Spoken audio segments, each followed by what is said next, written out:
Olá pessoal, tudo bem? Sejam bem-vindos ao canal Daniel Lopes. É sempre um prazer, uma honra contar com a sua audiência. Deu uma zebra generalizada aí dentro do sistema de comunicação, aqui dentro, nosso território. Isso pode significar um motivo aí de um sinal de grande mudança na estrutura do fluxo de informação aqui por dentro. Por que a gente está falando isso? Porque uma das grandes emissoras aí acabou de fazer uma série de demissões em massa, que estão mostrando aí que esse modelo de fazer jornalismo não está muito funcionando não. A emissora, quando chegou ao Brasil há pouco tempo, a gente está falando da CNN, obviamente, não estava medindo esforços não para marcar presença. Pagava ali salários acima da média, contratou pessoas de outras grandes emissoras de renome e tal, e deu aí uma sacudida no mercado. Só que aí, pessoal, 2 anos e meio apenas depois dessa inauguração, o negócio ficou muito triste, tá? Porque produtores, repórteres e apresentadores de renome foram desligados. Isso é muito triste.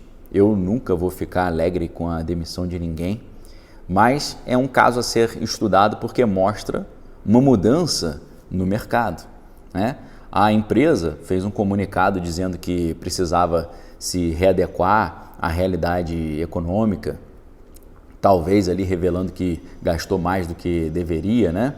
E embora tenha tido ali um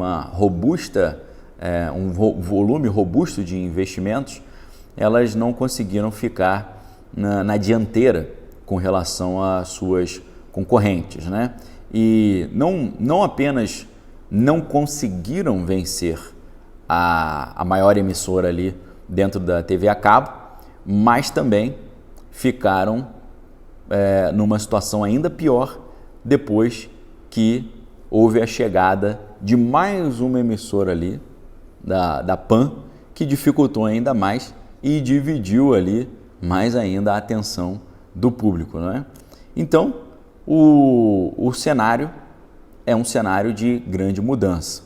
Agora a pergunta é, a dificuldade foi trazida por um erro administrativo? A dificuldade foi trazida por um erro de gestão? A dificuldade foi trazida porque houve uma má alocação de recursos? Ou será que foi a abordagem do conteúdo? Será que foi a linha editorial, a maneira de apresentar que desagradou? Eu quero, inclusive, já fazer essa pergunta para você. Deixe sua opinião aqui embaixo. O que você acha? Os caras se deram mal e tiveram que fazer esses cortes porque foi um erro de administração ou foi um problema mesmo de enfoque da maneira como eles estavam apresentando as informações? Chegaram até a fechar o escritório no Rio de Janeiro. O escritório do Rio de Janeiro simplesmente não existe mais, tá? Então, não é uma coisa pequena, é um negócio grande, sucursal sendo fechada, grandes estrelas aí saindo fora, né? Não só no Rio de Janeiro ali a sucursal fechada, mas em Brasília também, pessoas do setor administrativo e editores também foram desligados. Então, será que esse é um sinal que esse jornalismo hoje excessivamente opinativo não está desagradando o público, né? Porque uma coisa é você ter um jornalismo que meramente expressa as notícias. O outro é você ter um jornalismo de coluna de opinião. O outro é você misturar isso tudo e toda matéria ter opinião, que é um negócio que até vai contra os manuais do jornalismo. Hoje tem muitos jornalistas aí, mas poucos deles estudaram jornalismo na faculdade. Quando eu estudei jornalismo na Universidade Federal do Rio de Janeiro, na Escola de Comunicação, a gente estudou ética jornalística, estudamos os grandes manuais de jornalismo das grandes empresas de comunicação do país. Nesses manuais de jornalismo, o jornalista, ao fazer uma matéria, ele é desencorajado a colocar a sua opinião pessoal. Quando você faz uma matéria jornalística padrão, você tem que evitar usar adjetivos. Falar que isso foi bom, foi ruim, foi legal, foi triste, vai ser maravilhoso, vai ser horroroso. Não se faz isso. Mas o que hoje a gente está vendo é um jornalismo 100% opinativo. É claro que o jornalismo, você tem a coluna de opinião, onde o jornalista dá a sua opinião, normal.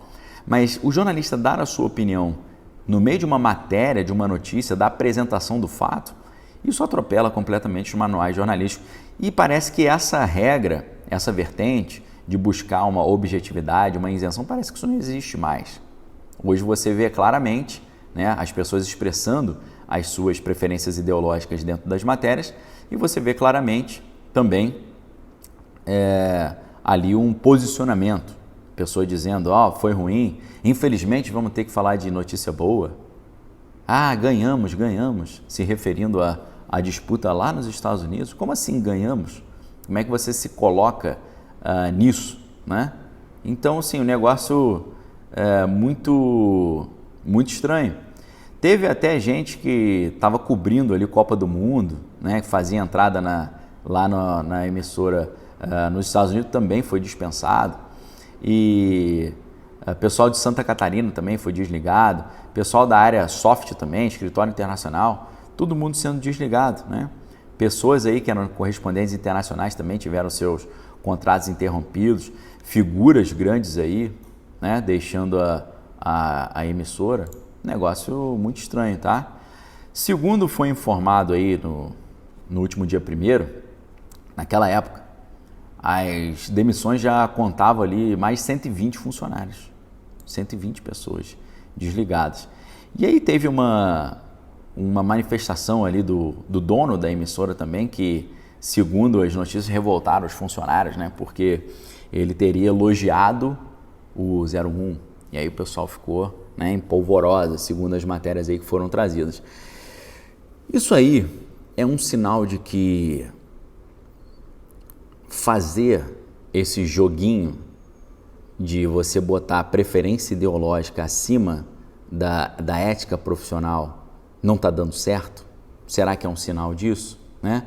Nós sabemos que a notícia, como eu estava falando antes, a notícia ela não pode ter um viés, né? O que é o viés? Ela ser tendenciosa. Existem vários tipos de maneira de você tornar uma notícia tendenciosa. Tem um viés que é chamado de viés econômico e tem um viés que é chamado de viés ideológico. Qual é o viés econômico? Vamos supor aqui. O viés econômico é quando uma empresa de comunicação ela dá destaque para aquelas informações que ela acha que irão agradar o público e trarão para elas mais dinheiro, tá? Então isso poderia ser um exemplo de viés econômico. O viés econômico ele pode ser, eu vou falar o que todo mundo quer ouvir porque eu quero aumentar a audiência e não vou falar muito sobre aquele outro assunto que o pessoal não quer ouvir porque isso vai atrapalhar minha audiência e meu retorno. Ou o viés econômico também pode ser quando eu tenho um determinado patrocínio e surge uma informação negativa para esse meu patrocinador e para eu não prejudicar o meu patrocinador, eu não dou destaque para essa informação. Isso também é um viés econômico. Mas, por outro lado, tem o viés ideológico. O viés ideológico ele já é um viés assim, quase que autodestrutivo, porque o viés ideológico, muitas das vezes, ele leva a empresa a noticiar ou dar destaque àquilo que ela sabe que vai desagradar o público, mas que é aquilo que ela tem convicção que seja o correto em virtude das suas preferências ideológicas. Olha só que situação, né? Por exemplo, eu vou noticiar isso aqui dessa maneira, dessa forma, com essa abordagem, sabendo que eu vou desagradar a maioria dos meus clientes, mas eu vou fazer assim mesmo, arriscando perder dinheiro, porque isso aqui é o que eu acho que é certo dentro da minha ideologia. Me parece que boa parte das empresas jornalísticas hoje estão preferindo jogar o segundo jogo. Perder dinheiro, perder cliente, mas reafirmar as suas posições ideológicas. Será que é isso que está acontecendo? Essa é a pergunta que eu faço para você. Deixe sua opinião aqui embaixo nos comentários. Forte abraço, fique com Deus.